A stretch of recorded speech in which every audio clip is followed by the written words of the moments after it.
Hi there, Ryan Hill out of Cincinnati, Dr. Ryan Hill, an audiologist from the Hill Hear Better Clinic.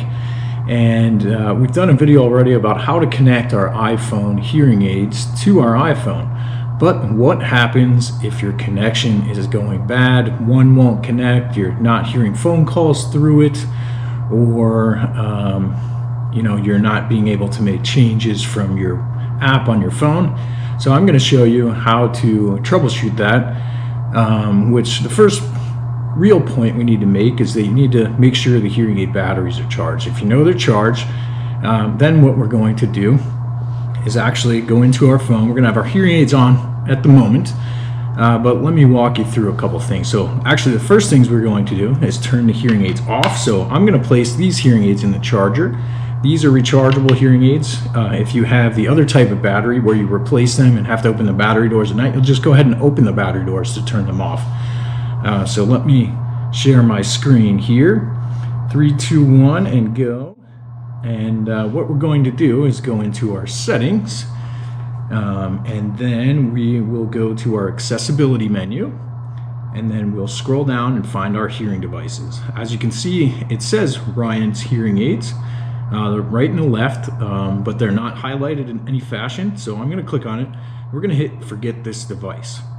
So after we forget the device, you're going to find your control panel or where your Bluetooth is. In mine, I swipe down from the top on my iPhone 10 and my control panel comes up. So now what I'm going to do is turn off and on the Bluetooth about 10 times. So every time the hearing aids connect to the phone has made a log of this, and so it's going to look for any instances of that log to pull the data from first.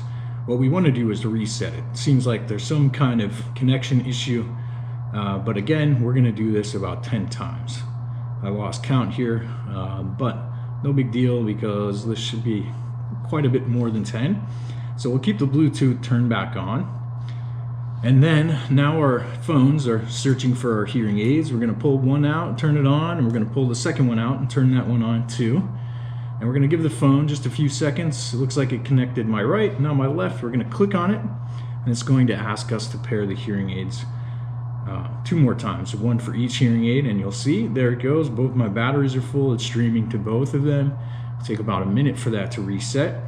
If you've had your app open, you're going to want to close that out before you do any of this. So for mine, I just swiped from the bottom and up and over, and then we just swipe them up, and anything else that has been open will have actually needed to turn off. And then you can go back into your app. So this hearing aid is a Starkey hearing aid, and we can go back into our app and verify that it's going to connect. Because this is essentially the first time. Again, sometimes it can take a little while. Looks like mine clicked on pretty quickly here, but we're all connected and ready to go.